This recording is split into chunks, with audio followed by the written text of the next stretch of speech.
Сергей, сейчас получился довольно-таки непростой поединок. Вы встречались с командой Павловского Посада, и только второй овертайм выявил победителя. Накал страстей на площадке был очень велик, но первое впечатление после этого поединка? Ну, игра была упорная. Очень все хотели победить. Я думаю, что эта игра была за одно из первых мест. Ну, в этой игре гости были сильнее, чем мы. И, думаю, победили правильно. Спасибо им.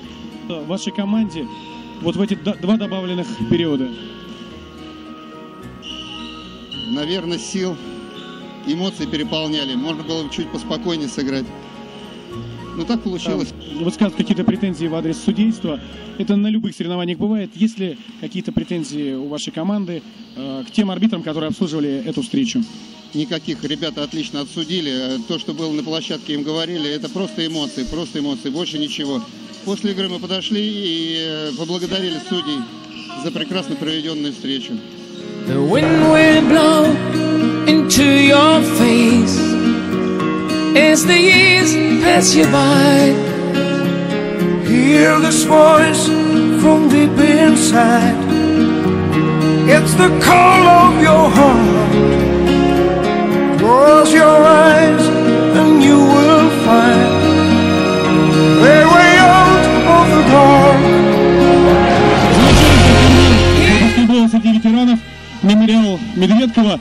Дмитрий Волков стал лучшим игроком в составе команды Химки ветеранской.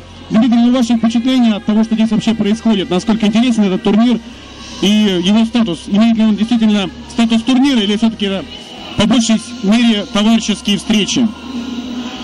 Ну, турнир как бы ежегодный уже, я не первый раз в нем участвую. Конечно, нужно. Чем больше будет турниров для ветеранов, для детей, тем больше наш спорт будет развиваться, тем будет, ну как бы, я тренером работать, будет легче с детьми работать, понимаете? Когда люди в свое свободное время занимаются спортом, это отлично.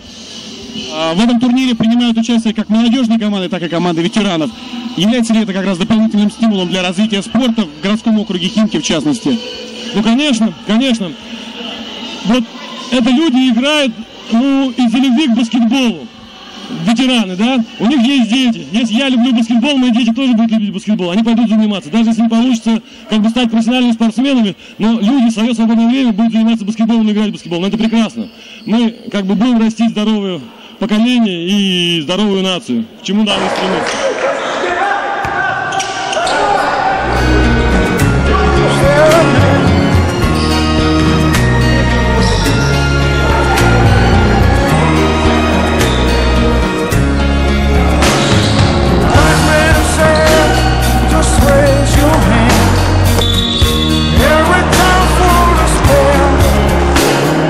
Find the door to the promised land.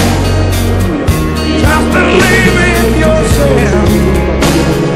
Hear this voice from deep inside. It's the call of your heart. It's the call of your heart. Close your eyes and you will find the way out of the dark.